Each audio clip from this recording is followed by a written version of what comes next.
Hello, good evening. My name is Richard, and this is Over and Over and Over Again, and this is the all-new Arsenal review.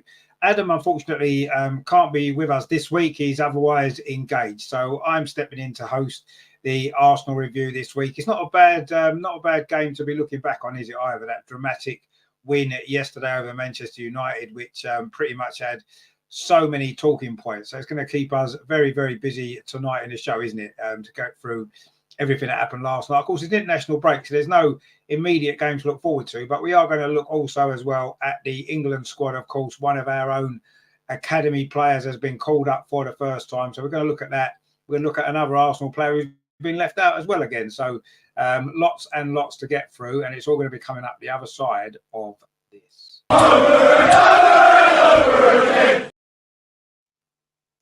Now, don't worry, there are going to be some guests joining us. We've got some familiar faces coming on at the show very, very shortly. We'll bring them in when they arrive, just running a little bit late. That's my fault, actually. I was late getting a link out. I've been rushing around this evening. But anyway, we are going to obviously start with the game yesterday. We will wait until, obviously, everybody's in. We've got Magnificent Jeffo in the chat. How you doing, my friend? Good to see you. Hope you're well. He says, good to see you again, Richard. Hope you're doing well. Yeah, I'm doing very well, my friend. Hope you are as well. Looking forward to, obviously, seeing you on the show again in, as we go through the season. Nathan's in as well.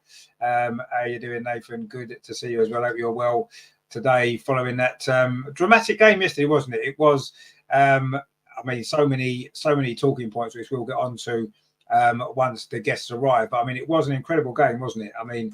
Pretty much had everything. But yet for so long, it was quite frustrating, wasn't it? The game never really ignited, did it? It was quite stale for quite a long time. Lots of possession from both teams. Man United kept possession in their own half, not really threatening too much. We had a lot of possession in their half, and again, didn't really create too many chances, did we, for a long time? Then, of course, there was the 2 goals, wasn't there? They scored, and then we scored straight afterwards. And until the 88th minute, that was where it looked like it was going to finish. We had a couple of big chances, didn't we? Saka missed one. And then, of course, right near the end, there was that goal that Manchester United had ruled out, which we will come on to as well. Actually, why don't we? We've got our first very, very special guest to come and join us. It is, of course, Neil. How are you doing, my friend? Good to see you. Hello, Rich. How you doing? Very, very well, mate. Very, very well. Good to see you. Obviously, I know you would have enjoyed yesterday as much as we all did.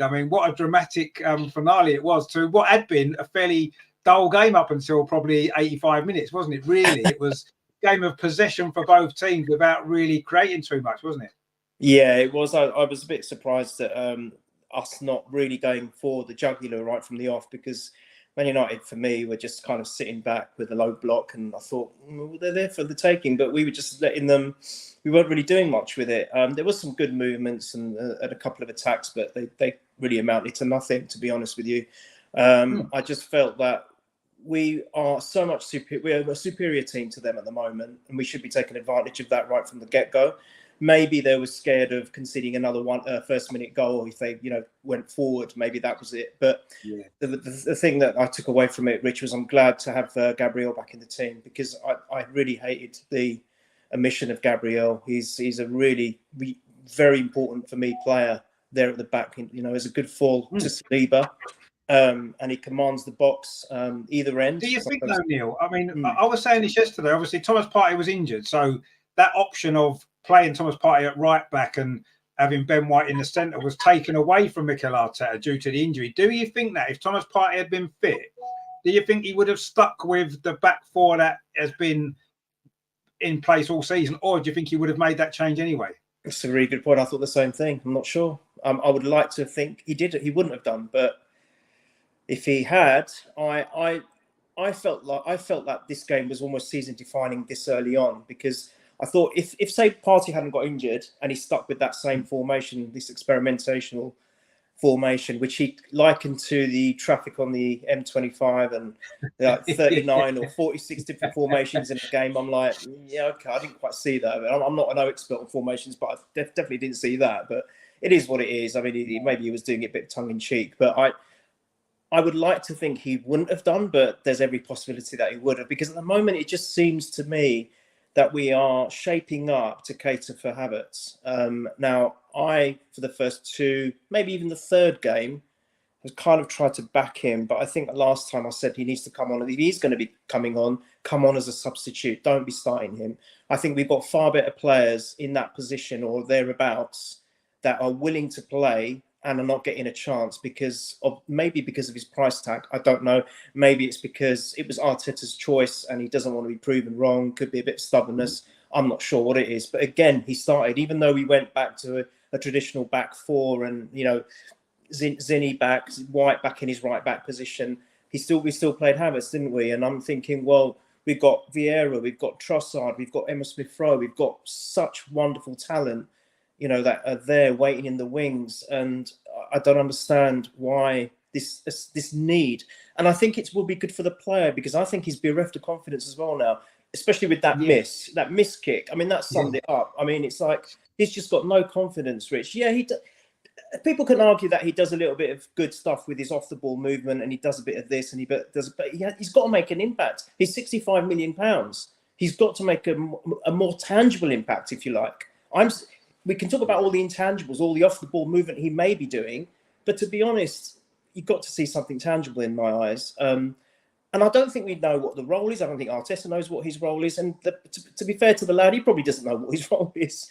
And I still think he's got a massive hangover for his Chelsea days. And I just think now, maybe it's good that we've got the international break where he doesn't need to be playing for a bit. And maybe Arteta can think about it a little bit more. I don't know whether he will or whether he'll just go back to him when we return against Everton. I don't know. But I just feel that he needs to be not playing or not starting. Maybe as a substitute, but not starting for sure. Yeah, no. I mean, I agree with that. And I mean, I thought yesterday he seemed to be more playing in the Xhaka role, didn't he? Which Arteta had mentioned in pre-season, didn't he? That he'd kind of had him in mind for that role, even though I don't think that's a natural position for him personally. I think he's better further up the pitch. Although I know he had that terrible miss, but, he was in that position. But I mean, what I noticed yesterday was, I agree, in the first half, he looked like he had no confidence whatsoever. He didn't want to take any risk with the ball. He just wanted to try and keep it. It was his mistake when he gave the ball away that led to the goal as well, which didn't help. And I thought his head went down. And I kind of expected him to get taken off at half time. But to be fair to him, I thought second half he actually played better. He did look a little bit better in the second half, didn't he? He still didn't have the impact that you're saying he should have, a £65 million player. No. I mean, he won the penalty that was overturned, I suppose. He made a good run into the box for that to get that opportunity. And I thought second half he was better. But yeah, I agree. I think now is the time. We've got an international break. We come back.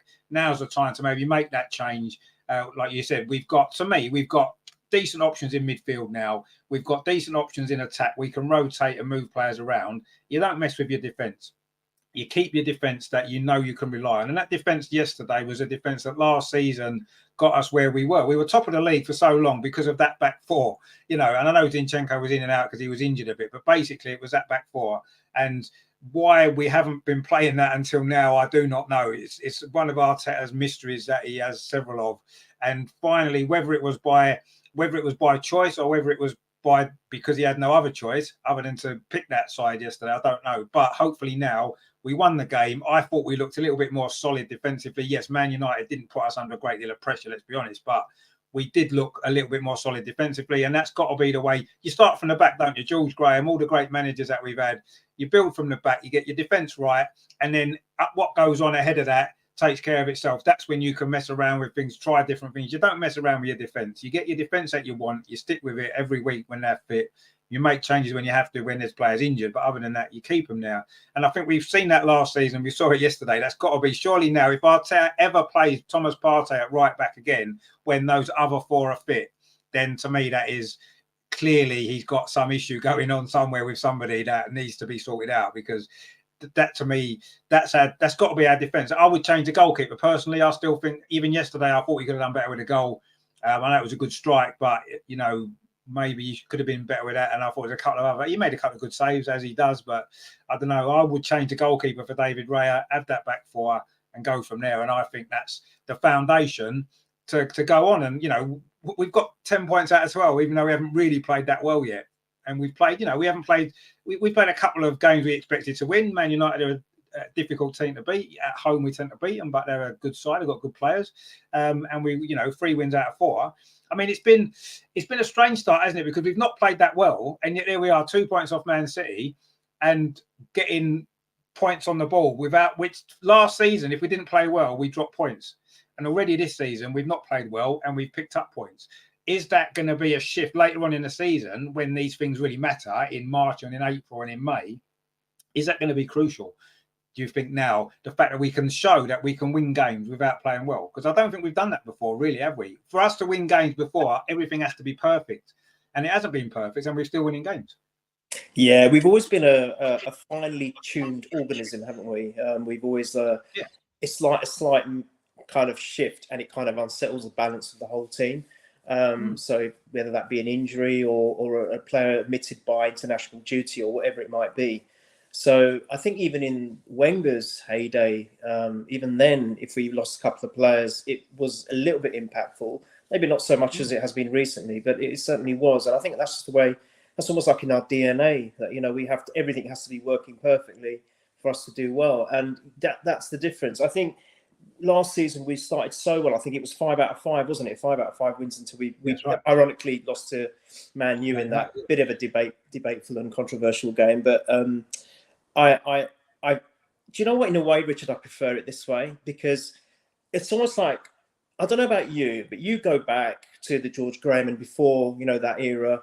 Arsenal, for me, Arsenal always played better when they're underdogs. For me, when the pressure's on them, I feel that it doesn't work. I feel that when we're the underdogs, when no one expects anything from us, and maybe we're second or languishing in third, but not far off the top, I think we're better suited for that. So I actually prefer it this season, where I think we peaked too early last season. I know we had the injuries to Saliba and Tomiyasu in that one game, but I feel that we peaked too early, and then teams almost started sussing us out as well. But this season, we've kind of been, up and down, nothing fluid. I've not really seen that fluid play yet from us that we were so devastating with last season. And if that's still to come, then I'll take this all day long. I would rather start slow and gain momentum as the season goes on. When you were quite right in the beginning of last season, saying, well, it doesn't really matter until a bit later on, way after Christmas, maybe February, March time. That's when we'll see if the fitness is still there. And you were spot on with that. So I think, let's see what happens. And come on, 10 out of 12 ain't bad. I know everyone's going on about Liverpool City, but 2 points is only. I mean, they've got. I think their first game back is West Ham away. That's not. I think it is. I'm not sure. That's not going to be easy for them. But at the moment, they're not showing any weaknesses, are they? No, and I mean, to be honest with you, we can't influence what other teams do. If Man City win all their games, they win all their games. Nothing we can do about that. All we can do is try and get as many points as we can, and where that takes us at the end of the season is where it's going to take us. Whether it's winning a title, whether it's finishing in the top 4, or wherever it is, that's what we can only worry about ourselves. And I don't tend to, I'm more. I suppose I'm more interested or worried about the teams that I believe we're going to be battling with in that top 4 area now, because it's not just a top 4 anymore, is it? It's not even a top 6, it's almost a top 8.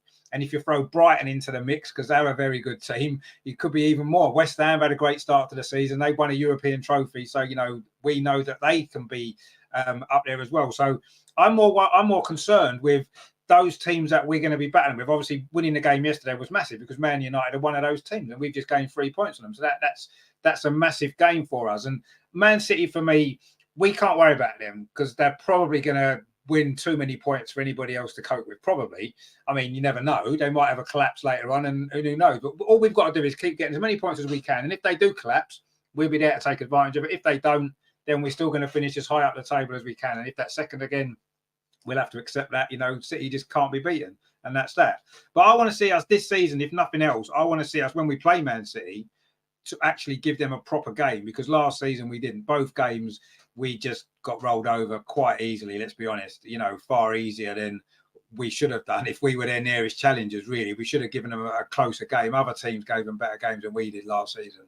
And that's what I want to see this season. That's the main improvement we have to make, is even if Man City beat us twice again, there's no shame in that. They're a great side, but let's at least give them a game. Let's at least show something against them and make them have to worry about it, make them have to raise their game to beat us. They didn't have to raise their game either time to beat us last season, really, did they? It was fairly comfortable. And that's the one thing that really frustrated me. because everyone said, "Oh, we challenged Man City, we challenged Man City." Well, we were the nearest team to them, but when it actually came down to it, when we played them, we didn't get a glove on them. We didn't lay a glove on them in two league games, and that's not a team that's challenging, who believes they can challenge for a title, is it? When Liverpool were battling with Man City, quite often they'd either get a result against Man City, or they would certainly make Man City have to go all the way to win. And that's all I want to see us do. I don't expect us to win the league. I don't expect us to be able to beat that Man City team. I don't. Let's be honest. They're just too good. And they've got too much experience. They've got too much know-how. They've got a manager who knows how to win games when it matters. And I think all we can do is try and do the best that we can. And I'm not expecting us to get 80-odd points like we did last year again. I think this season's going to be tougher. I really do. I think the league's stronger this year. I'm not sure if we've really strengthened our squad enough than we needed to. We've brought in some good players, but we've let a lot go. We're maybe weaker in depth, but maybe better in quality in the players that we've got. But when we've got European Champions League to come.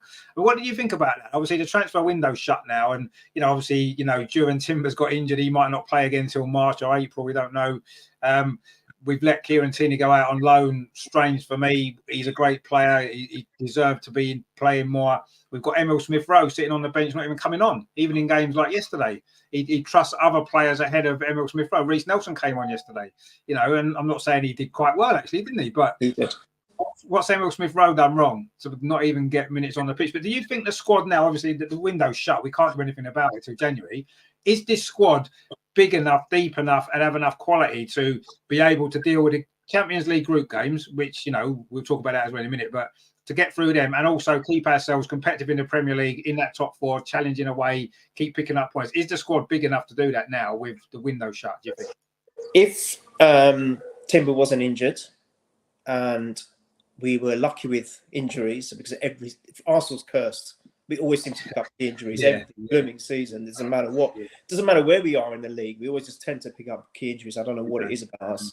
But if Timber wasn't injured and we didn't pick up key injuries, I'd say yes, it was strong enough. Even though we've lost the likes of Tierney, we've lost a couple of others, because of the as you mentioned, the quality. I think we've definitely improved in the quality. I think, as good as Xhaka was, I'm hoping that Rice is an upgrade on Xhaka, and I think he's proving to be a very, very good player, Richard, especially yesterday. I thought he was man of the match. But the problem is, we brought in Havertz to increase that quality, and obviously we're not seeing it yet. And I feel that he's getting a lot of stick, and hopefully maybe he will come good. But I just don't know. I just don't think he's ready. He needs to take a step back.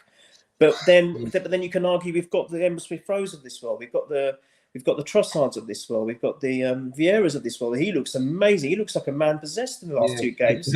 He's played 65 minutes over the last two games, and he's got 100% pass accuracy. I mean, come on. I mean, that's 2 assists as well. That's unbelievable stuff. Exactly.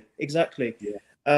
So when you look at it like that, I mean, I was thinking that we may potentially get another defender on loan because of what happened to Timber, but we haven't. In fact, as you said, we've got rid of Tierney. Tierney's an odd one for me because if we were going to get rid of him, I thought we would have just sold him. The fact that he's gone on loan is a weird one. It is. If he's not going to be able to get into the team now, he's not going to be able to get into the team. So why loan him? I don't understand that. That's really bizarre. No. The least we could have done is got some money for him then, and we haven't even done that. So that is bizarre. I think goalkeeping, you're right. I think Rare is a tremendous keeper from what I've seen of him and heard about him. And he might be a good fall or a good challenge to Ramsdale, and maybe that will improve Ramsdale. But I think you're right. I think it could be time to give him a run now after the international break. Ramsdale can make some amazing saves, as we know, some world-class saves. But sometimes I think his positioning is a little off. Sometimes he might be a little bit flat-footed. I don't know whether he's overconfident. I don't know what it is, but I just feel that he makes silly mistakes, which he doesn't need to. He does the harder stuff better than he does the easier stuff, in my book. But so I'm kind of 50-50 with it, Rich, because I think the problem is it's not just about the depth of players and the quality. It's about the fact that the Champions League is a new thing for us again. It's been, what, a 6-7 year absence? All right, we were in the Europa League, but this is a different kettle of fish altogether. Even the group we've been drawn against, thankfully, travelling-wise, it's not bad. But they're not bad teams. People are saying, oh, that's an easy group. I'll take that all day. It's not easy. There's no easy teams anymore in football, as we know, to our detriment. I mean, I think it's a tough group, and we're going to be new to it again. So we've got that to deal with. And if we had maybe a couple of other players, like you're saying, to strengthen the depth, I might have been a little bit more comfortable with it. I'm not so sure. You think about our defence now. We've lost Tierney, we've lost Timber. If another one or two get injured, we're light again. And that's over 2 or 3 competitions, not just one. So yeah. I'm not sure. And now we've potentially lost Partey for 6 to 8 weeks, maybe more. So he can't even go back to that. Use him as a right back if we have trouble in defence. So I don't, unless it's time for one of the academy boys to come through. I'm not sure. Don't know. I mean, the only issue with that would be, so far in nearly 4 years, Arteta hasn't brought any academy players through. He's put some on the bench when we've had injuries previously in some of the games, but he's never actually promoted anybody into the first team. Which after 4 years, to me, I'm quite surprised, because we've got such a great academy with so many really talented players in there, and he's not giving them an opportunity at all.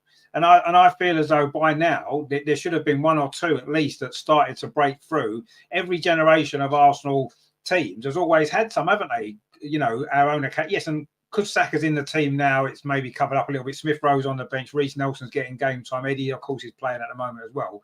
We've got academy players in the team, but it wasn't Arteta that brought them into the team in the first place. They were already part of the first team squad when he arrived, and they've come on and improved and what have you. But I'm quite surprised after 4 years that not more of the academy players are getting opportunities to play more. And, you know, in the past, of course, it was always the League Cup, wasn't it? Arsene Wenger brought them into the League Cup games, the Champions League group games. He would throw them into there as well, give them game times and build it from there. And even Unai Emery, you know, that's how Smith Rowe and Saka got in the Europa League, didn't they, in the group stage? That's how they got in. And sometimes that's what you've got to do. Will Mikel Arteta risk that in the group stage? Bearing in mind, as you said, I agree, there's no easy games. It's a group that I'm happy with. It could have been worse. But yes, there's difficult games. And I think it's massively important that we qualify out of the group. That's what we have to do. Will Mikel Arteta risk throwing in some of these youngsters in the group? I don't think he will. I really don't. I can't see him doing that, because it will be a risk. There's no doubt. You throwing these youngsters into the Champions League. We did it before, but we had so much experience with the Champions League. We could maybe get away with it. Now, I don't know if we can.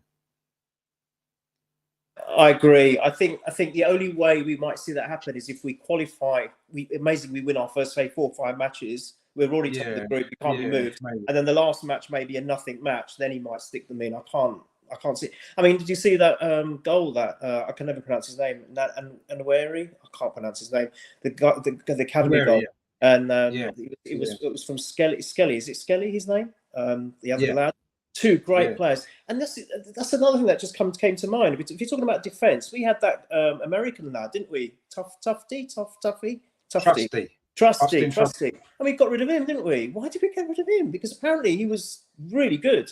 Apparently, well, I mean, he was good in the Championship for Birmingham. Whether that means he's good enough for the Premier League, I mean, I believe, and I don't know whether this is true, I think Matt Turner and Austin Trusty both came at the same time last year from America. I think the owners got them across to try to raise the profile of the club in America. Arteta didn't rate either of them. He got rid of Trusty on loan very quickly. Matt Turner didn't really play that much, and he's got rid of him as soon as he got a keeper that he really wanted. So I think the owners were behind those 2 coming in. So I kind of, at the time, I felt that I wasn't expecting them to play.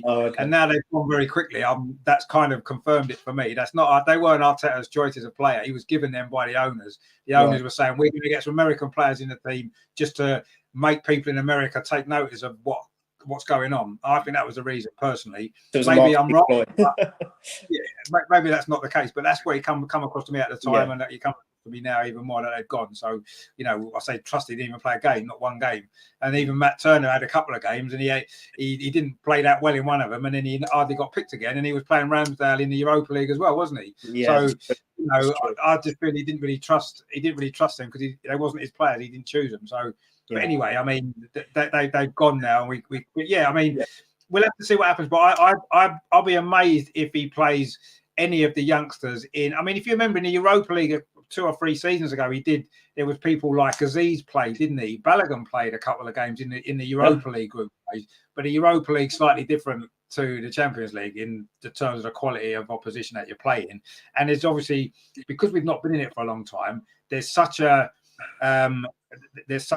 lot of expectation maybe from the fans as well to do well in the Champions League this year, because we've been out of it for so long. And it's like, come on, we don't want to get knocked out of the group stage. We waited 7 years, like you said, to be in it. So, you know, this is what this is part of it as well. But yeah, he should have been blooding some of these youngsters in by now. I think so. Too often he should have been coming off the bench, coming on in the Premier League. And, you know, we saw that when Neri came on, didn't he, for that record-making appearance. That was clearly some sort of PR stunt, because he's not been anywhere near the first team since. Even though he's a great player, I agree, he maybe should be coming off the bench a couple of times. But Arteta doesn't. If he's not bringing Emil Smith-Rowe off the bench, who's proved himself to be a Premier League top player, he's not going to throw in a 17-year-old, 18-year-old from the academy, is he? Because why would he do that ahead of Smith-Rowe, who's sitting on the bench? Trossard yesterday didn't come on. You know, these experienced Premier League players, if he's not using them, he's not going to use the kids, is he? And I don't think he will in the group stage at all. Unless, like you said, if we've already qualified, he might throw a couple of them in. But even then, I don't think he will. I don't know. He doesn't strike me as that's what he'll do, even if we've qualified. I don't think he will. I still think he'll stick with. He might make some changes to the starting 11, but it'll be players like Smith-Rowe will play, or Trossard will play, or Vieira will play. Those type of players will play. Tomiyasu will play, and stuff like that, rather than his first choice 11. That's what I think will happen. But we'll see. We'll see. I mean, yeah. We need. I think you're right in the fact that we need some of these youngsters to play, because the squad. I think we've got gaps in the squad in certain positions in the team that I agree. If we get, you know, Zinchenko's always injured, so he could be injured again. Wouldn't be a surprise, would it? Let's be honest. Yes, Tomiyasu can come in and play that role. It's not his natural position, but he can do a job. He's had 2 injuries in 2 seasons as well, so we can't rely on him not to be injured. Yes, Kieran Tierney is, again, another injury-prone player, so we couldn't have relied on him necessarily either. But I don't know. I mean, I think we're a bit short, personally, in the squad. I think we're a little bit short, especially in defence, and possibly even further up the pitch. We've got options, but we've got options that Mikel Arteta isn't using, so they're almost wasted options. If he's not going to use Smith-Rowe, buy someone that you are going to use and sell Smith-Rowe. As much as we love Smith-Rowe wanting to play, we don't pick the team. If Mikel Arteta doesn't want him to play for whatever reason, he clearly doesn't, what's the point of him sitting on the bench wasting his life? It's just pointless. If I was him, I would have demanded a move away in this summer window, either a loan or a move, because he's just come off the back of that brilliant championship he had for England under-21s. Yeah. You know, he was one of the best players in that tournament. He's fit. He's come back. Expecting to, we were told he was going to be playing. He's not played 1 minute in the Premier League. He played 2 minutes in the Community Shield, and that's it. And it's like, what's going on? What is going on with it? I don't understand it. I do not understand it. Do you reckon there's an issue between him and Arteta? Do you reckon they've had a fallout somewhere along the line, or is it literally Arteta doesn't trust him to do the job in the team that he needs him to? I don't know, Rich. I would like to think there isn't a fallout, because otherwise then wouldn't they have tried to at least loan him out or try to sell him? He's come out himself, hasn't he, Arteta, and said he's a big part of our plans going forward. So why would he say that a lot, though, does he? It still doesn't. He does.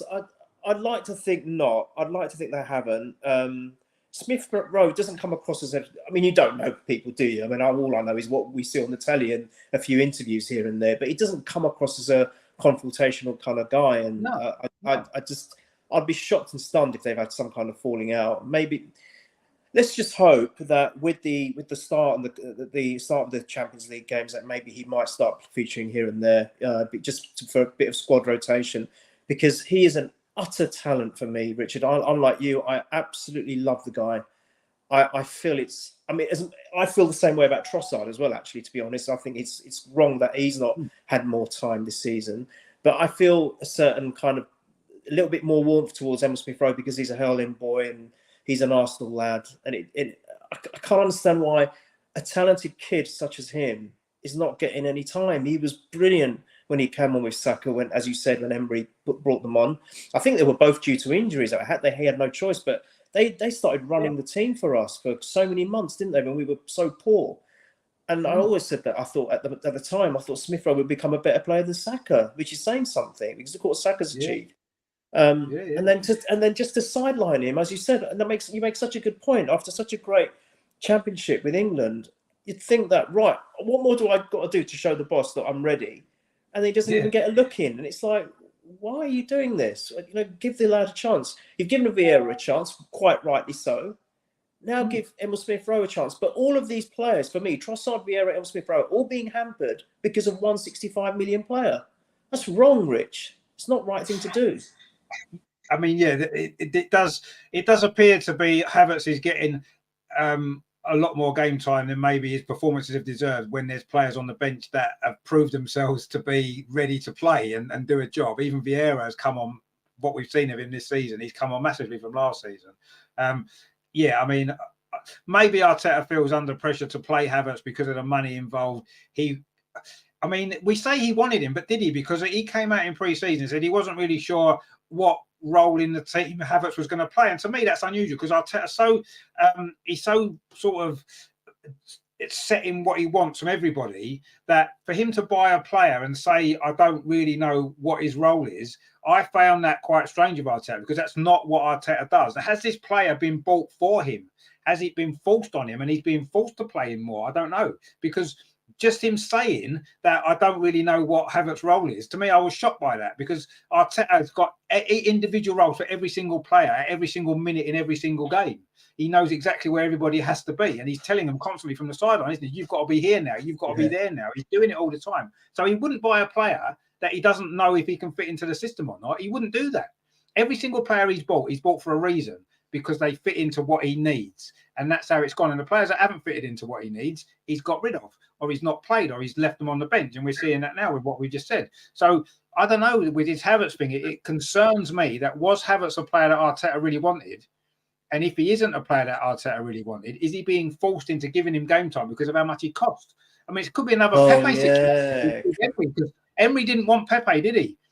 Yeah. And Arsenal paid a lot of money for Pepe, and Pepe had to play, and he wasn't playing particularly well because he wasn't fitting in at the time. At the beginning, it was difficult for him. Then, of course, Emery got sacked anyway, and it still didn't work out for Pepe afterwards. Although he had some decent games actually that season, won the FA Cup, didn't he? He set up. We might see the resurgence of him this season. It's the Phoenix rises. Well, who knows? He's not going to play under Arteta. He's still with us. Do you know what? I didn't know that Arteta had said that about Havertz. I didn't know. It's the first time I'm hearing it. I had no clue, which now seems really odd. But if he does, that's what I thought at the time. Why would he sign a player he didn't know what he was going to do with? But who would make him do that? What, the board or the owners or Edu? That doesn't make any sense. It doesn't make sense. I agree. It doesn't make sense. And you're right. You know what? I never thought of that. He could be in his contract that he has to play a certain number of minutes or games. It could be in his contract, which is, well, I think if you ever buy a player like that, then you are not a fit manager. Or you're not a fit, because that's ridiculous. You can't be blackmailed into a contract to say, well, he'll only sign for you if he plays 28 games this season or he plays X number of minutes, because you only play if you're on form and if you're good enough, as far as I'm concerned. You always play your best players in their best positions, and that's what defines a club's success or failure, in my eyes. So that would be absolutely ludicrous if it's written in his contract. But at the moment, we can't seem to think of any feasible explanation as to why he's persisting with him. Let's wait and see. We'll find out in the Everton game if he starts. Because if he does, well, I don't know what to say. Let's see what happens. I mean, that's the biggest concern for me at the minute. What's going on with all of that, really? We have had some, obviously, there are quite a few comments coming in. Terry says, "Evening, Richard. I thought you smashed Talk TV yesterday. I enjoyed being on there. It was good fun. I always like going on there." We've got Wisdom in the chat there. Says, "Hi, how are you doing? Good to see you." Loki's in as well as usual. How you doing, my friend? Hope you're well. Jafar says, "There, man like Neil. Hope you're doing well." Great stuff. And Wisdom says there, hand waving, good stuff. Where are we now? Terry says, "Evening, Loki," and all in the chat. Loki says there, Partey would have got torn apart by Rashford. Yeah, I think he probably would have done. I mean, Rashford was giving Ben White some issues, wasn't he? So, yeah, you'd imagine Partey would have got ripped apart. Maybe Partey wouldn't have played for that reason because of the Rashford situation. I don't know. Jafar says Arteta is stubborn. Well, I agree with that. He says, I'm very sure he would have gone with the same formation and played Partey at right back. Yeah, I believe he would have done. We won't ever know that. Obviously, it was taken out of his hands. I mean, that's another thing, actually, talking about that, because didn't you find it a little bit strange that on the Friday, I think it was, wasn't it, where the Ghanaian FA have released this statement saying Thomas Partey is not fit. And Arsenal, that never happens. Arsenal keep everything close to their chest, don't they? They don't release these things. That got released at a time when everybody's saying, why is Thomas Partey playing right back? What's going on? And then suddenly that decision's taken away from Arteta because Thomas Partey's injured. I'm not saying he's not injured. He clearly is injured. But that statement suddenly gets released by the Ghanaian FA ahead of the game. And when Arteta, if he'd been asked in his press conference before that, he would have said, oh, no, he wouldn't have given any information away, would he? And there was rumours that Thomas Partey had been in training on Friday, and yet the Ghanaian FA said the injury was on Thursday. I don't know. I find all that a little bit weird, actually. That's the Havertz thing's a little bit strange. This is even more strange, really, isn't it? Because that's not what happens, is it? That's not how Arsenal do things. What's gone on there?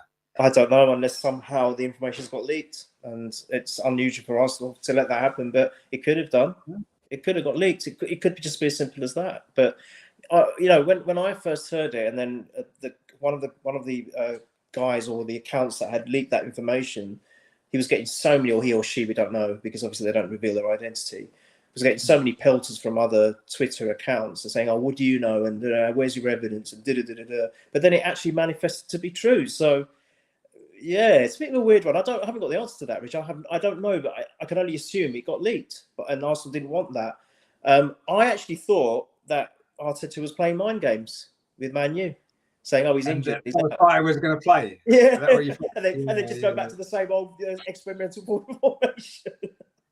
Yeah, so I must admit, I didn't believe it totally until I saw the team lineup, and then I thought, well, obviously he's not in the squad at all, so clearly he's injured. So yeah, I must admit, I was kind of thinking, is he really injured? What's going on? It just didn't make any sense to me. The one thing that's happened since Arteta's been manager in particular is there's very few surprises from Arsenal anymore.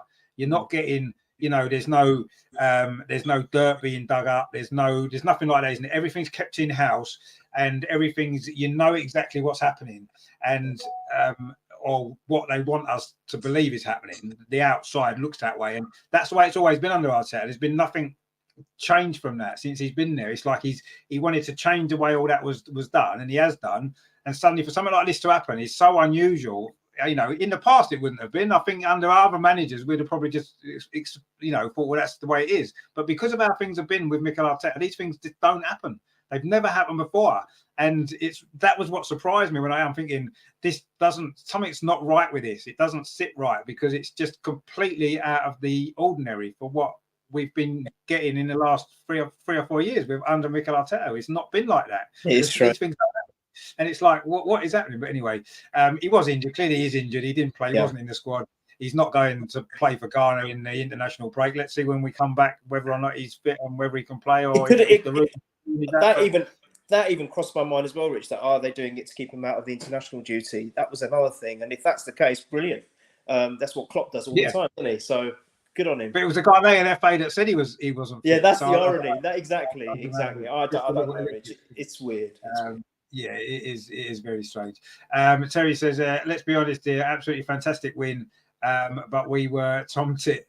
Arteta has lost the plot. He has to go before we waste another season. I mean, I didn't think we were brilliant for most of that game. We wasn't. Let's be honest. We were quite.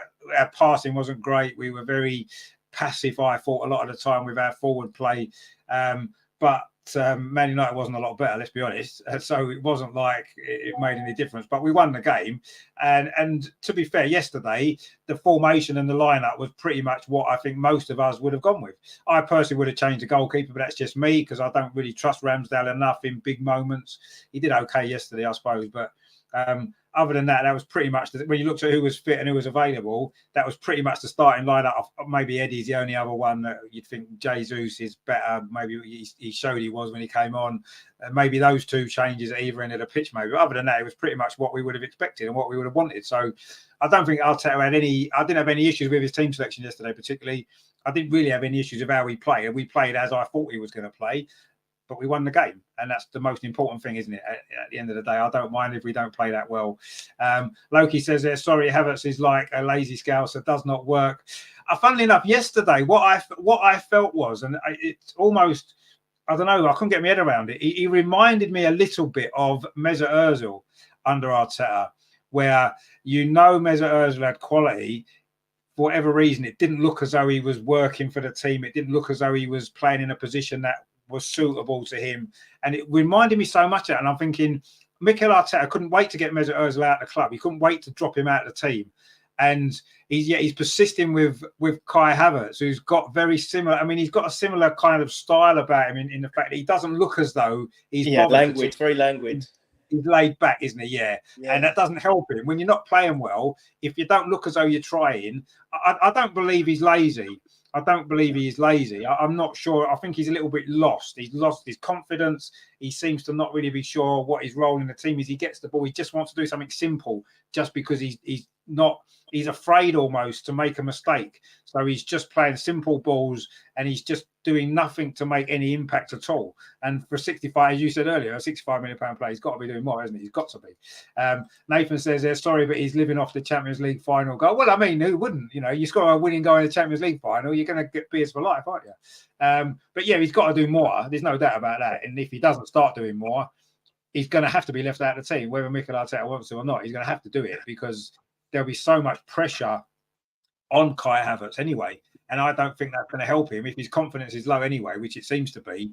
By keep on playing him, sometimes, some players can play themselves into form, but he doesn't look as though he's going to. He looks as though he needs to be taken out of the firing line now. I mean, I thought at half time, I was surprised when he came out for the second half because he was so poor in that first half. I don't think I've seen a worse performance from an Arsenal player for a long, long time. He was dreadful. Everything he tried didn't come off. And then that missed kick shot summed it up. His pass that gave the goal to Man U. All these things in that one half of football, he was dreadful. And I say, to be fair, he was slightly better in the second half. But even so, has that given him a bit of confidence? I don't know. But he got taken off soon after anyway, didn't he? After the penalty. So I don't know, really. But anyway, Terry says, I thought Havertz had a good second half, but we stopped passing the ball. We didn't pass much in the first half either, did we? But anyway, Terry says, are we still trusting the process? Well, I mean, I don't think we can call it a process anymore, can we? We're 4 years into it. It's not a process anymore. This is what it is.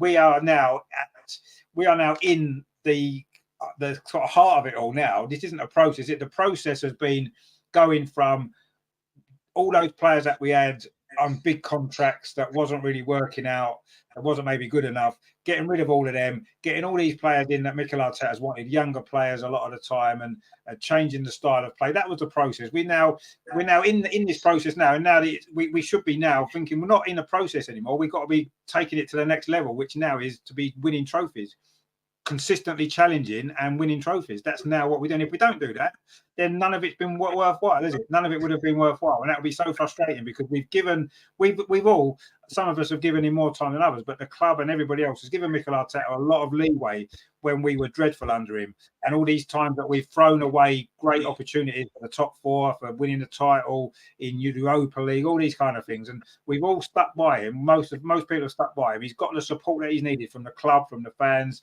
He's got to deliver now. He's got to. There's no more excuses. I'm not having it, and I don't care how well we play or how brilliant his hair is or the dog he's brought into the training ground. All of this stuff is irrelevant now. It's all about winning trophies now for Arsenal. And if he can't do that, I don't care about anything else. He'll have to go. He will, because we've spent all this money on him as well. I mean, what's it? £700 million he's had in 4 years. If we're not winning trophies this season, I don't think that's good enough, really, personally. But for me, I think I'm with you. I think he's got to lift a trophy this season. Whatever it is, he's got to lift something. He's got to show some kind of return on investment for sure. I think you're right. Yeah, so, exactly. Jaffos says City were not great against Fulham, but still won 5-1. Yeah, we were not good against Fulham and drew. Yeah, that's the difference in terms of quality and elite team. No, you're right, exactly. Yeah, and I mean, that's going to happen a lot, isn't it? You know, Man City don't have to play that well to beat most teams in the Premier League because they've just got players that are miles better and they know what they're doing in terms of the fact that group's been together. A lot of those players have been together a long time, and the new players come in and that some of them take a little bit of time to settle in, but you know they're going to settle in and you know they're going to become what they need. And yeah, I mean that's what we're up against. And but I say I'm not looking. I don't look at that as an excuse really. How good Man City are doesn't affect us. We drew with Fulham. That's nothing to do with Man City being good. That's to do with us not managing that game properly. And you know, we lost those games at the end of last season. Liverpool game, the West Ham game, the Southampton game. We dropped all those points, and that was nothing to do with Man City being good and winning games. It was to do with us making silly mistakes and not having that winning mentality. Because when Man City were winning game after game, Liverpool were chasing them down. Liverpool kept winning game after game after game. They couldn't catch them, but at least they kept winning. So, you know, that's to do with mentality. And that's something that we haven't got at this moment in time. We haven't had. Maybe this season we might prove us wrong and maybe we've got it. But all we can do is win our games. And what Man City do, Man City do. And I'm not going to use it as an excuse. I'm not going to say, well, last season people say, well, Man City won the treble. They're one of the greatest teams ever. How could we have expected to have won the league? Well, we were top. We were 8 points ahead of them at one point, regardless of how good they were. And if we kept winning our game, we would have won the league.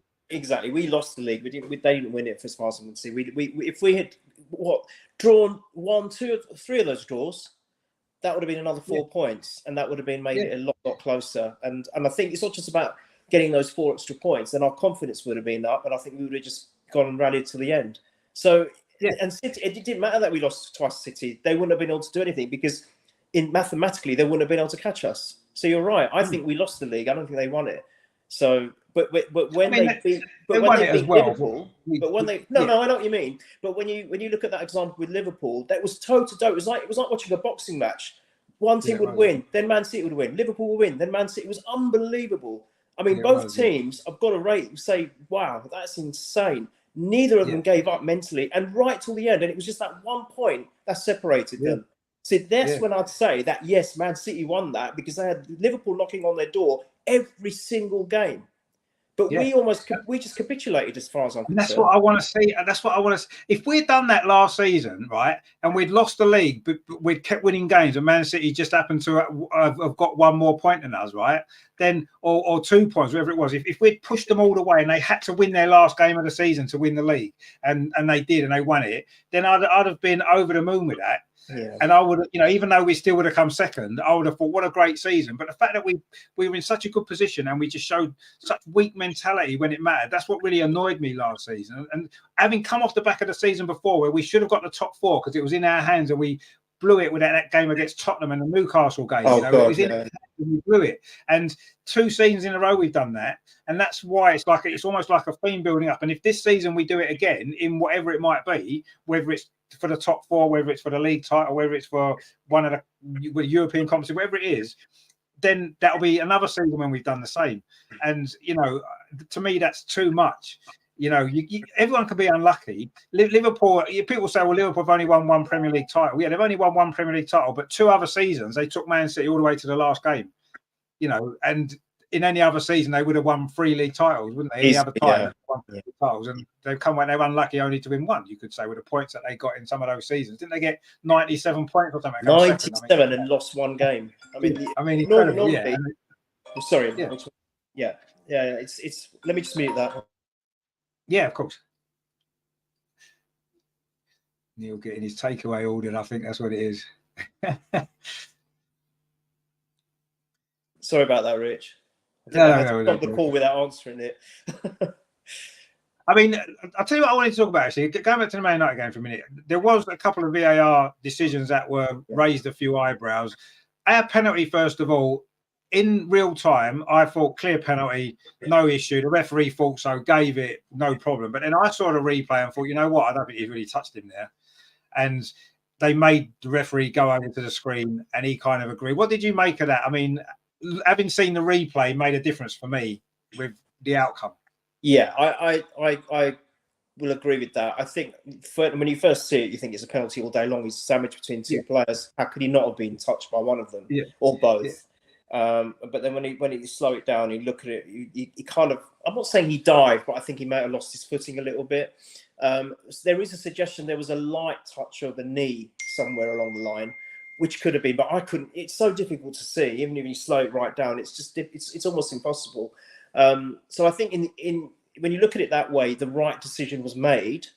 However, the oddity was the fact that they went to review it and it was like overturned. And even Gary Neville, surprise, was saying how that's really unusual. You know, that would have just been given as a penalty. But to be fair, if you're going to play by the letter of the law, I think that was the right decision. That wasn't a penalty for me. And to me, VAR, we've sat here plenty of times. Everybody has criticised VAR. What are VAR doing? Why are they ruining the game? And they've done that. But I thought yesterday that decision in particular, that's what VAR should be for. The referee at the time has got a, you know, like we all thought, that's a penalty. The referee gives a penalty because that's what it looked like. And then on replay, you can see it wasn't a penalty. And if that had been given against us, and the penalty been given a man who had scored, we would have been thinking, what on earth is going on? Why haven't VAR overturned that? Because he clearly didn't touch him. So to me, VAR worked really well on that, you know, make the referee look at it. Yeah, the referee was told, wasn't he, by VAR, I think you've got this wrong, go and check it. And he went and checked it and he agreed he had got it wrong. And that's right, that's fine. I like that. When that happens and you see it like that, you think, yes, that VAR is working. But it doesn't do that often enough to justify. There was a penalty. There was a penalty Man United got against Nottingham Forest the week before, a very similar type of incident. And the referee wasn't told to go to the screen. He subsequently didn't change his mind. And Man U got a penalty and they won the game. And had he gone to the screen, had he been told to go to the screen, he may have changed his mind because that was a very soft penalty. There was hardly any touch, if any touch at all, on that one as well. Very, very similar. So one, VAR got it right in our game and we've got to be pleased about that. Really, well, that was against us. You've got to be pleased that VAR are doing their job. But when they're not doing it consistently enough, you think to yourself, well, why are they not doing that in other games? Why are they not being through? Why are they not getting it right more often? That's what we want to see. And then, of course, we then had the offside goal that Man United scored, which again, this one went in our favour instead of against us. And it was tight, wasn't it? Let's be honest. It was tight. Oh yeah, it was tight. But I think at the end of the day, if they've mapped it out and it's correct and they've done their sketchograph, which never ever works out for us ever, but for once it's gone in our favour. I mean, I'm glad in a way because I think we were robbed in the reverse fixture last season when Martinelli was clearly onside and they admitted they'd made a mistake. So I thought, right, good. You know, it's gone in our favour for a change. But oh God, my heart was. I thought that was it. I thought that's it. He's got the winner. What have we done? This is a side we should be beating, very much like Fulham. I know it's Man United, but I really thought that the way they played, we should be beaten. And it looks like now we're going to lose to them. And it's like, what is going on? And I think that would have been a massive gap already after 4 games, 5 points behind Man City. That would have been a tough one to take. But as it transpired, it wasn't. And then we came good in the last, few minutes with Wanda, Vieira, all the substitutes doing amazing things. And Declan Rice, I think he's a future captain. I think he's amazing. He's just a born natural leader. The way he comes across in interviews, just the way he is as a human being. And you know what, Rich? I think he's so enamoured with being at Arsenal. I think he's still in disbelief that he's at Arsenal, and he's really soaking that up. He's loving it, isn't he? He's absolutely loving it. He's like a kid in a candy shop. He's almost my God, I'm at Arsenal. I can't believe this, and I love that about him. But at the same time, he also acts professionally as well, and he's just got the balance right. And I honestly, I think the future is build a team around him because I think he's amazing. I know we're never going to get it again because loyalty in football is just not there. But for me, I've said it to you before. Tony Adams is my favourite player of all time, just because of his loyalty and what he gave.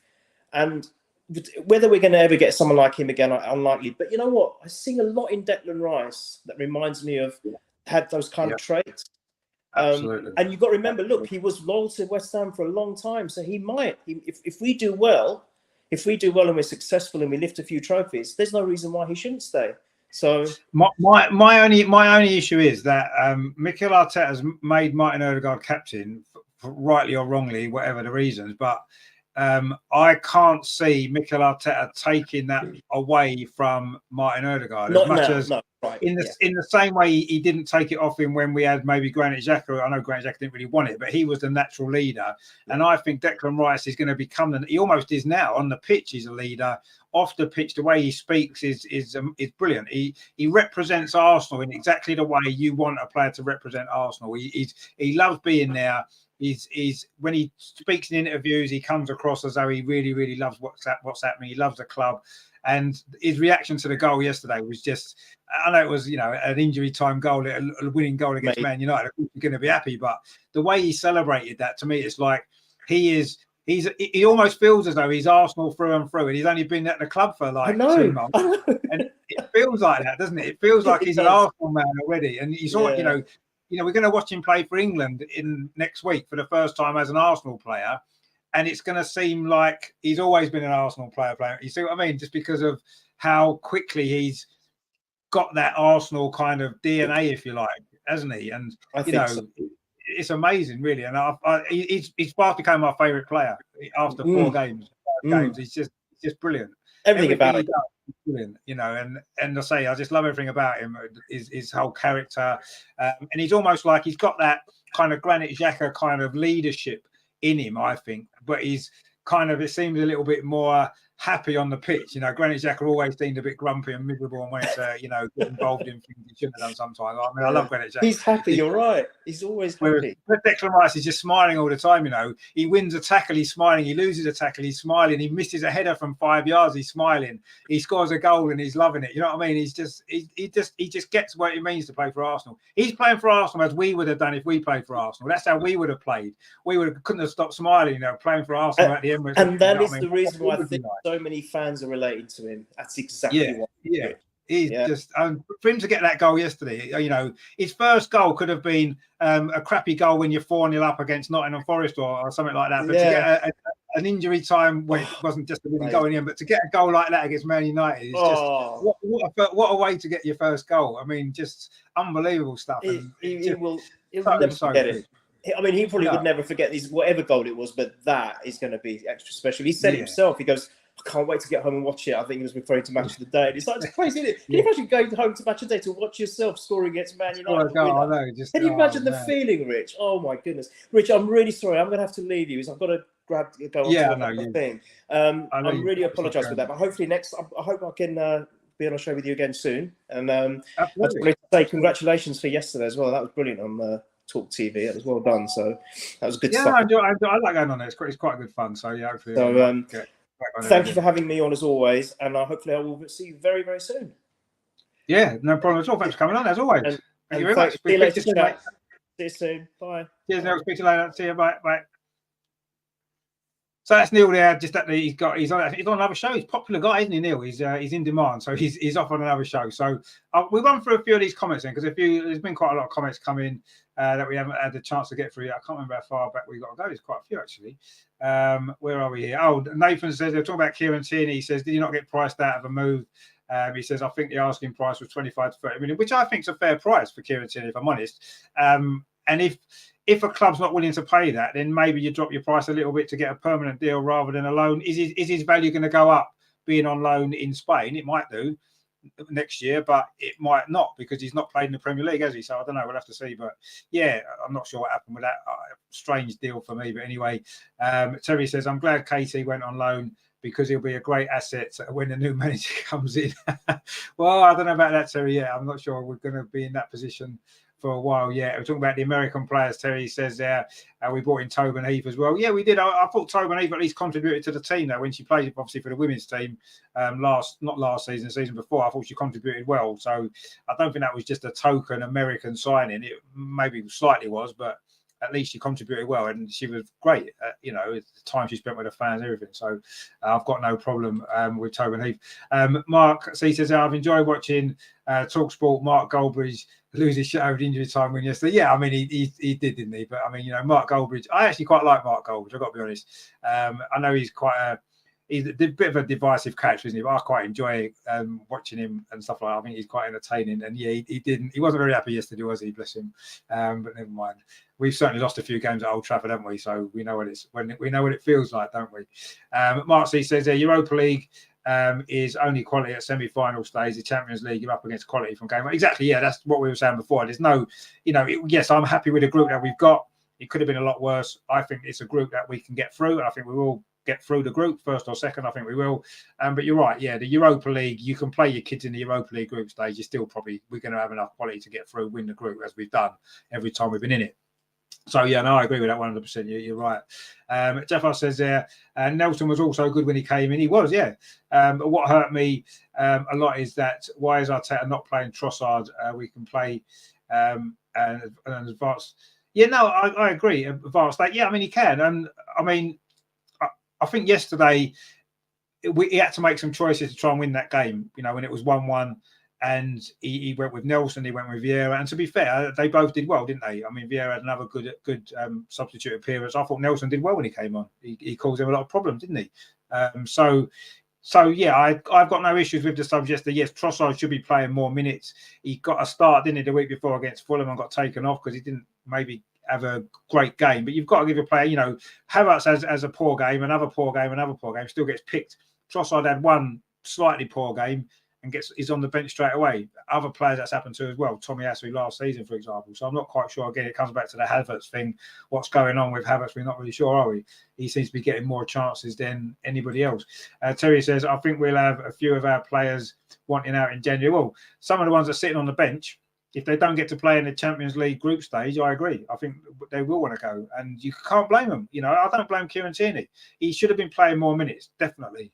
And he didn't really fit that system, that moving into midfield that he wants the left back to do. Look at Tomiyasu yesterday when he came on, played there. He was playing in midfield, wasn't he? And maybe he's more suitable to that than Kieran Tierney was. But I like Kieran Tierney, and I thought he was the best defensive left back that we had. But that's not what Arteta wants. And that could be the same with other players. And I think you're right. Maybe some will be going. I think you're probably right about that. Jafar says Saka looks knackered too. Yesterday he was too poor. Why not give Pepe one last chance to prove it? That's not happening, is it? I mean, Pepe is that horse has bolted, if you like. I think that unfortunately for Nicolas Pepe, he's not going to get the opportunity to play, is he? So I think we just need to forget about him. But yeah, you're right. Saka, he hasn't been great this season yet, has he really? He's got a couple of goals, but he's not really played as well as we would have expected him to. Maybe it's tiredness. Maybe he just he needs a break, needs a rest. Maybe he does. We'll have to see what happens after the internationals. Mark C says once we start rocking the FA Cup and Carabao Cup, I'm sure there's more game time coming for ESRs, Trossard, and others. Well, you'd imagine certainly in the Carabao Cup and the FA Cup potentially, but is that all that they should be playing in? I think they should be playing more minutes in the big games that really matter, the Premier League and the Champions League. That's where they should be playing. They should be getting more minutes there. But certainly Smith Rowe should be. He hasn't played 1 minute yet in 4 games in the Premier League. Jafar says, Richard, I'm not buying into this. Arteta was forced to play Havertz. Kai, since he was at Chelsea, Mikel admired him. Even Pep at City were interested in him. I'm sure Arteta wanted Havertz. I mean, it wouldn't make sense that he didn't want him because we've not bought. I mean, apart from them, maybe them 2 Americans that we mentioned before. I'm not sure if we've had a player that Mikel Arteta hasn't wanted that we've brought in since he's been manager. I'd be surprised for that much money, but it just seems strange that he did say he wasn't really sure where he fitted into the team. Was he going to be the Xhaka number 6 role? Was he going to be a false 9? Was he going to play in one of the wider front positions? And we still don't really know what his best position is going to be. He's played pretty much 3 or 4 different positions already, hasn't he? And not been particularly great at any of them. So we'll see what happens on that one.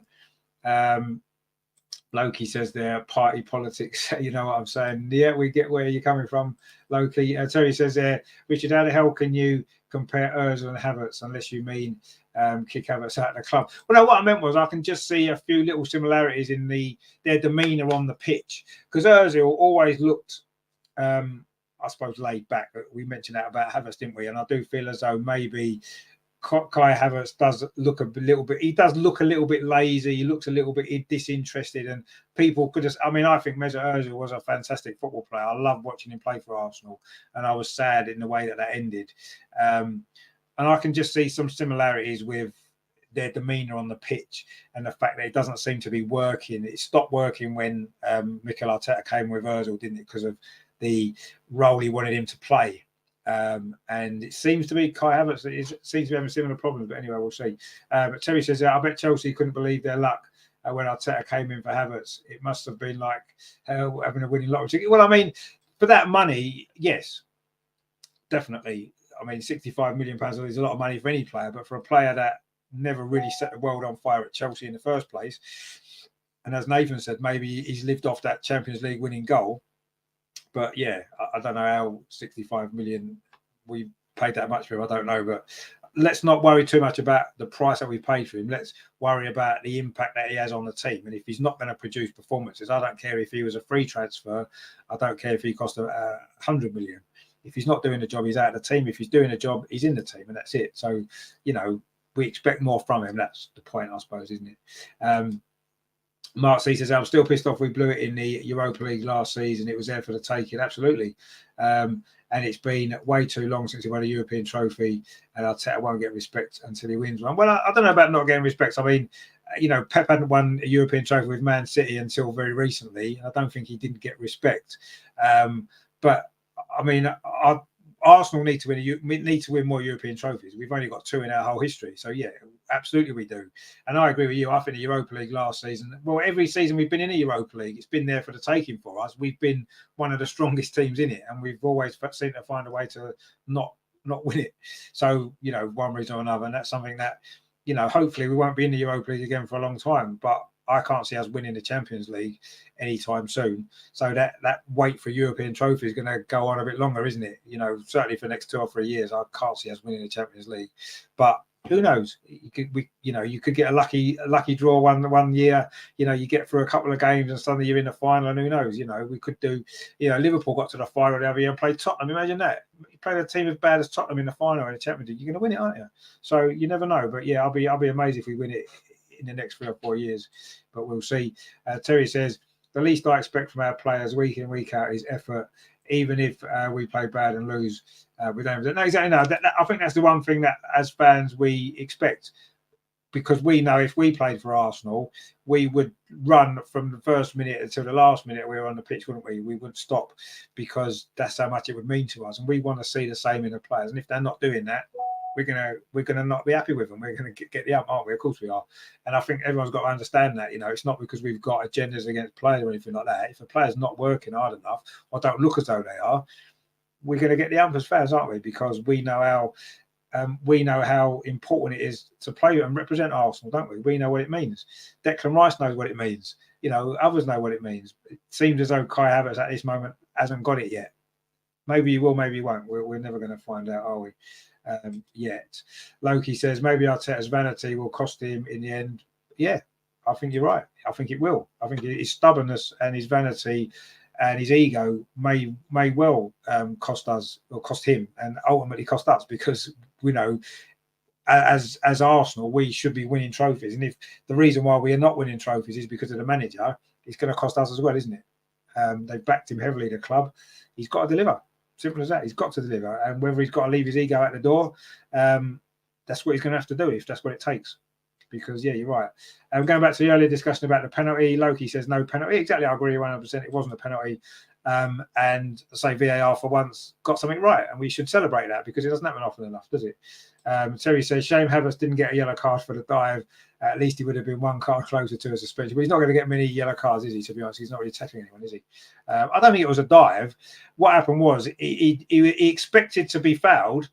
The foul didn't come, and he's almost left his leg against Wan-Bissaka, wasn't it? And they've clashed, so he's gone down.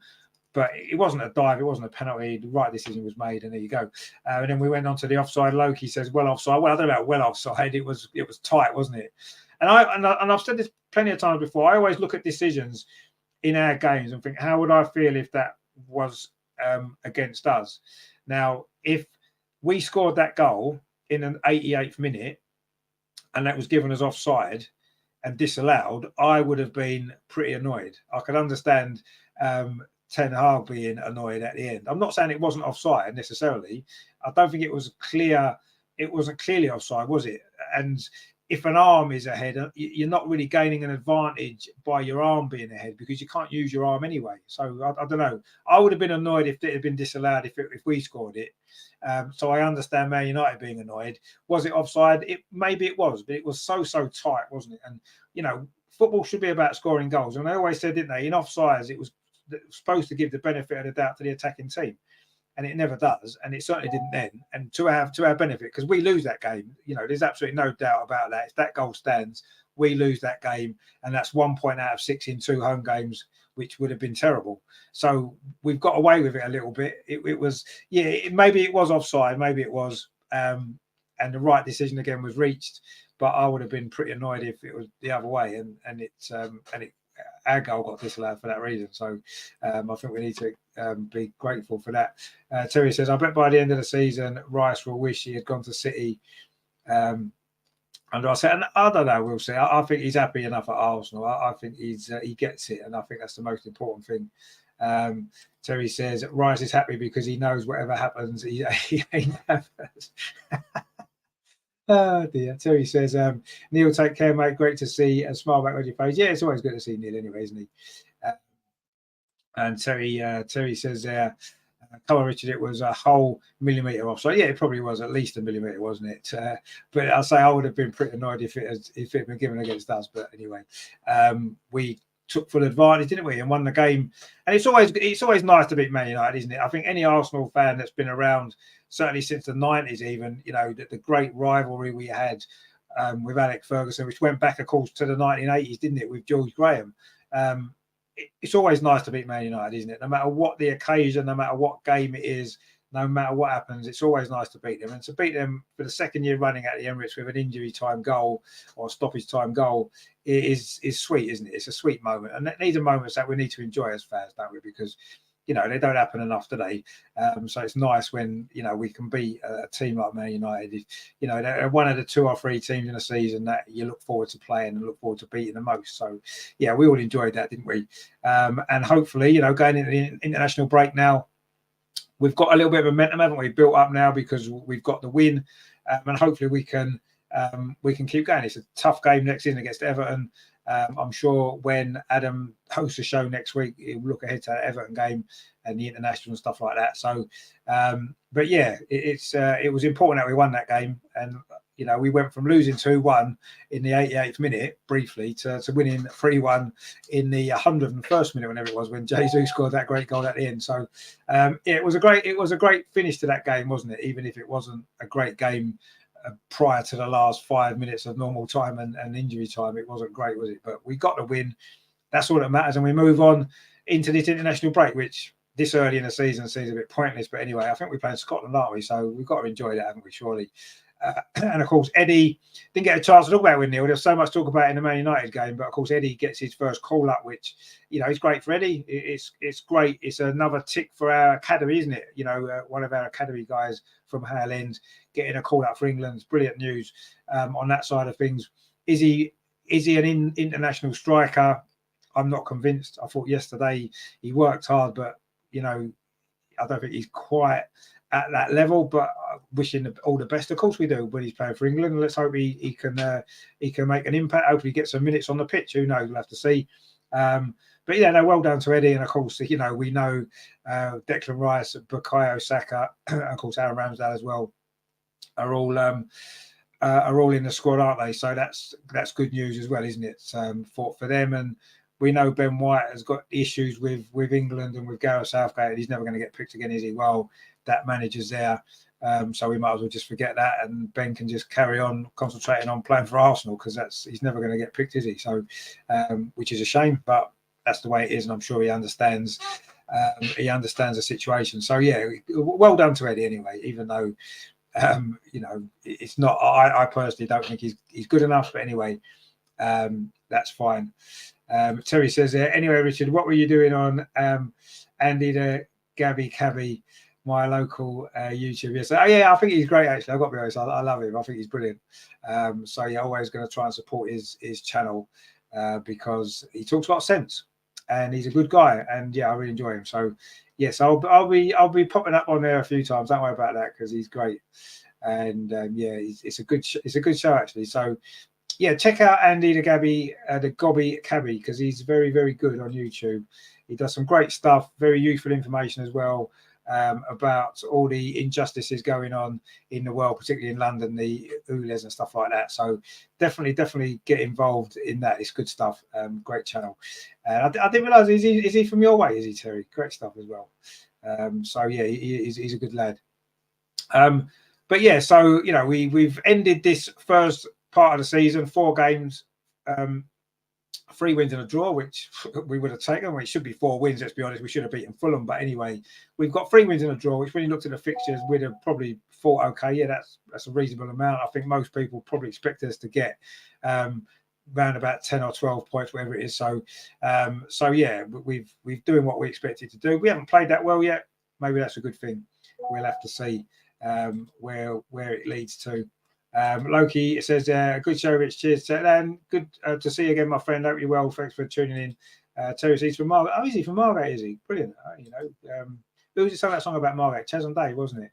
I used to like going to Margate actually for a day out, a day at the seaside when I was a kid and stuff like that. We used to go there quite a bit. So yeah, Marcy says, so far, in my opinion, we haven't played anywhere near the levels we reached last season. No, we haven't. So to be where we are now is good going. No, I agree. I mean, we haven't reached the heights yet in terms of the performances, but winning games. What more do you want? But yeah, let's hope that we come back after the international break. We can start to really find our form. There was some positive signs yesterday in terms of the way that we played in certain aspects of that game. Still not quite there, is it? But I'm sure we'll get there. I'm looking forward to where this season is going. And let's hope it can end up being a successful season. But yeah, still work to do. Mikel Arteta's got a lot of work to do, hasn't he? Sorting a few of these issues out, getting a few little tweaks here and there, maybe working on Kai Havertz one way or the other, either getting him to play better, getting him to do what he needs to do, or putting him on the bench for a few games to work on stuff in training. I'm not quite sure, but we'll see. Mark C says, have a good night, chaps. Onwards and upwards we go. Indeed, yeah, onwards and upwards we go. Exactly. So let's hope that that happens. So yeah, that's it there for tonight. That's been the Arsenal. I say it's called the all new Arsenal. It wasn't really that new tonight, was it? Because I was back hosting it, and of course Neil's on, as he's always on. He's one of our favourite guests, of course, and I'm sure he'll be back again next week. Hopefully, Adam will be back next week as well. He was busy this week. He couldn't do it, but I'm sure he'll be back next week. We're looking ahead to that Everton game, which is going to be a biggie, isn't it? So there was that to look forward to as well. So join Adam for that. In the meantime, of course, there's no actual games coming up with it for Arsenal this weekend because of the international break. The Arsenal women are in action on Wednesday in the Champions League qualifiers against Lokoping, I think they are from Sweden or Denmark, something like that. They are, aren't they? And we've got to win that game. It kicks off at 4:00 UK time, which is a little bit awkward because I'm at work. And I won't be able to do a watch along, unfortunately. In fact, I won't be able to watch most of it. But what I am going to try and do is get a show together later in the week, get the guys on, Andreas, etc. We'll look back on that game. Of course, if we win, we'll be in the final, and then we'll have another game to play where if we win that, we'll go into the group stage of the Champions League. So some important games this early in the season, but that's about to be all coming up. So we'll look at that when it comes around. So stay tuned for that. Obviously, no watch-alongs this week, unfortunately, but we'll be back, of course, for the Everton game. I say Adam will be back next Tuesday. It'll be on a regular day of Tuesday next week for the Arsenal review. Terry says, great show, Richard. Always feel better after a good rant. And then, hang on, I've got nothing come up on the screen. What's this here? Wednesday women's show back on. Well, I mean, we're gonna start doing it obviously when we're coming up to the start of the season. I say we'll probably do a show to do with these European games in the next week or so. We'll try and get. I was going to do it Friday, but I'm actually doing a 5K race, so I won't be around on Friday to do it. So we might maybe do it over the weekend because there's no games on. Maybe we'll see when the guys can come on. Terry says Russo, indeed, yes. We're looking forward to seeing Russo, aren't we? Along with other new signings. It's going to be an exciting season for the women as well. Looking forward to that. Really looking forward to that starting in. It doesn't start till October, the league, but we've got these Champions League qualifiers, which is so important. We showed last year, semi-final. We've got to be in the Champions League. We want the men and the women both in the Champions League together. That hasn't happened for a while. So let's get that sorted out. So yeah, Wednesday the game's on. We'll bring a show to you looking back on that and hopefully looking ahead to the final of the qualifiers where Arsenal hopefully will be in it and win and go through. and qualify for the group stage, which is what we need. So that's that in the Arsenal review tonight. We've enjoyed it. Please give us a like before you leave. Thanks to Neil, of course, as always, for coming on. Such a great guest. I'll say join Adam next week. Look out for the women's stuff. In the meantime, I will see you very, very soon. Enjoy the rest of your week, whatever it is that you're doing. Weather's nice, so enjoy that as well. And I'll see you very, very soon. Take it easy. In the meantime, as always, come on, you guys. Come on, you guys. That was great yesterday, wasn't it? We enjoyed that. Well done, Declan, as well. We love you, mate. Take it easy, guys. Speak to you soon. Ta-ra.